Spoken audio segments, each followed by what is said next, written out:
அனைவருக்கும் வணக்கம். பத்திரிகையாளர்கள்லாம் சுதந்திரமாக தமிழ்நாட்டில் செயல்படுறாங்களா?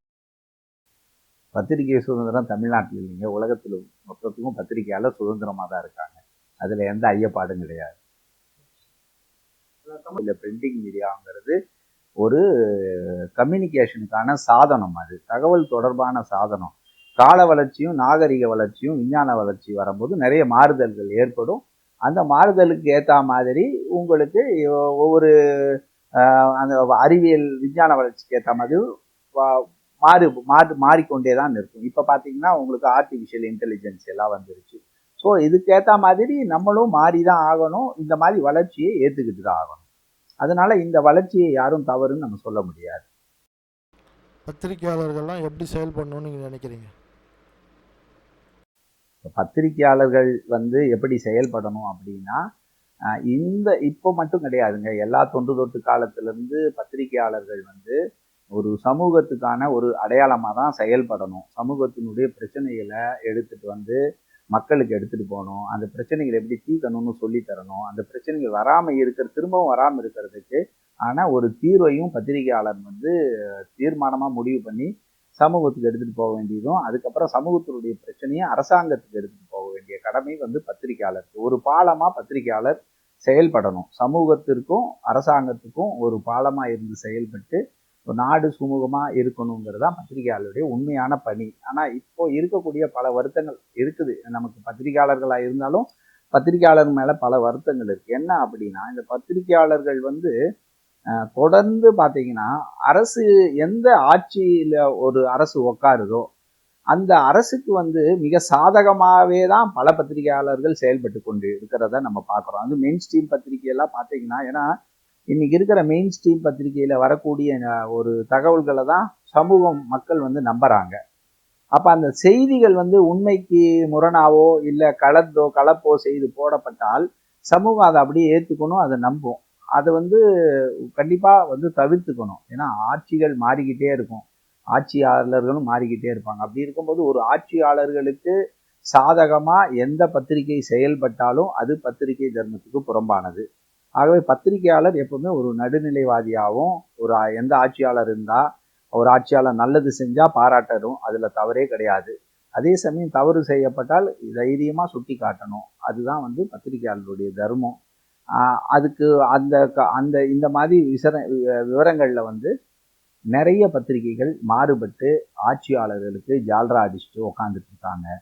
அவங்கள நம்ம பத்திரிகையாளராக ஏற்றுக்க முடியலை. இதுதான் நம்ம ஒரு மிகப்பெரிய வருத்தத்தை இங்கே பதிவு பண்ண வேண்டிய கட்டாயத்தில் இருக்கிறோம். கட்சிக்கு இப்போ நான் கூட ஏதோ ஒரு கட்சியை சார்ந்தோ இல்லை ஒரு கட்சிக்கு ஓட்டு போடக்கூடிய ஒரு பிரஜையாகவோ இருப்பேன். எனக்கு பிடிச்ச கட்சிக்கு தான் நான் ஓட்டு போடுவேன்.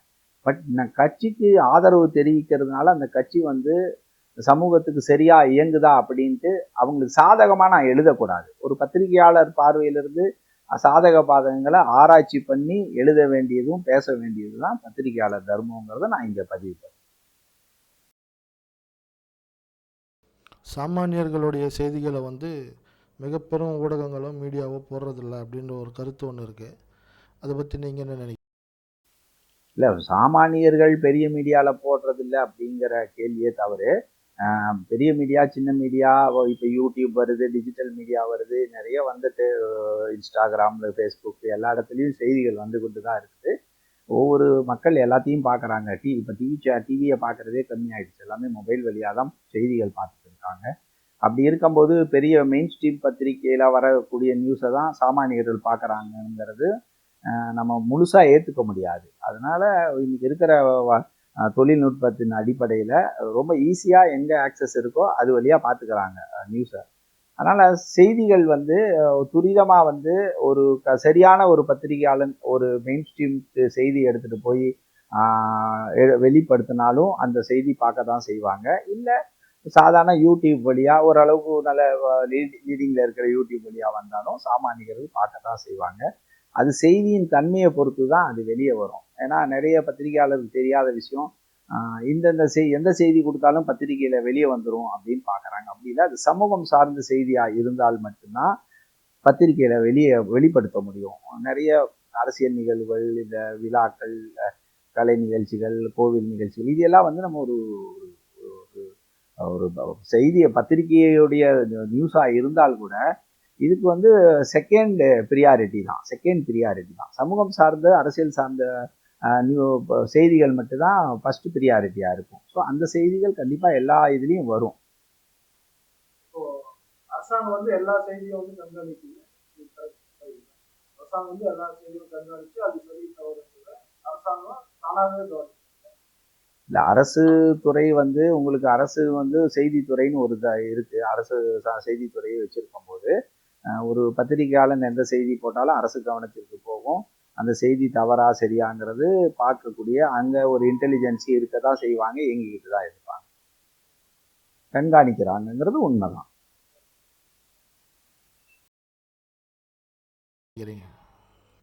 இளம் தலைமுறை பத்திரிகையாளர்களும் உருவாக்கிட்டு வராங்க. அவங்களுக்கு நீங்கள் என்ன அறிவுரை சொல்ல விரும்புகிறீங்க? இப்போ சொன்னது தான், அதாவது நடுநிலையாக இருக்க பழகிக்கங்க. இன்னைக்கு இருக்கிற விஞ்ஞான வளர்ச்சிக்கு ஏற்ற மாதிரி டெக்னிக்கல் நிறைய மாடர்ன் டெக்னாலஜி நிறைய வந்துருச்சு. அதை கற்றுக்கணும், கண்டிப்பாக கற்றுக்கணும். அப்போ தான் வந்து நம்ம இந்த ஃபீல்டில் நிற்க முடியும். ஜேர்னலிசம்ங்கிறது ஒரு அற்புதமான ஒரு ஃபீல்டு. இந்த ஃபீல்டை ஓரளவு நல்லா கற்றுக்கணும். மக்களுக்கு உண்மையிலேயே சேவை மனப்பான்மையோட செய்திகளை சேகரித்து நீங்கள் அதை வெளிப்படுத்தணுங்கிறது தான் இளம் பத்திரிகையாளர்களுக்கான நம்மளுடைய அறிவுரையாகவும் ஆலோசனையாகவும் இருக்கும். அதே மாதிரி எந்த விதத்துலேயும் ஒரு விஷயத்தை கற்றுக்கிறதுக்கு தயங்க வேண்டாம். நம்ம புது வரக்கூடிய விஷயங்களை கேட்டு தெரிஞ்சுக்குங்க, நிறைய படிங்க. அந்த மாதிரி கேட்கும் திறனும் படிக்கும் திறனும் நீங்கள் அதிகம் வளர்த்துக்கணும். அப்போ தான் இந்த பத்திரிகை துறையில் நீங்கள் நீண்ட நாள் பயணிக்க முடியும். மிகப்பெரிய ஆட்களை எல்லாம் சந்தித்து பேச பழகுங்க, பேட்டி எடுங்க. அப்போது உங்களுக்கு இன்னும் கூட இந்த பத்திரிகை துறையில் தரமான ஆட்களாக உங்களை உயர்த்திக்க முடியும். அதே மாதிரி மூத்த பத்திரிகையாளர்களை வந்து உன்னிப்பாக நீங்கள் கவனிக்கணும். ஒரு பேட்டி எப்படி எடுக்கிறாங்க, ஒரு செய்தியை எப்படி எழுதுறாங்க, அதை எப்படி அனுப்புகிறாங்க, வெளிப்படுத்துகிறாங்க அப்படிங்கிறதெல்லாம் நீங்கள் கவனமாக பார்க்கணும். ரொம்ப நாகரிகமான ஒரு பத்திரிகையாளனாக இருக்கணும். அநாகரிகமான வார்த்தைகளை பொது வழியில் பத்திரிகையாளர்கள் யூஸ் பண்ணக்கூடாது.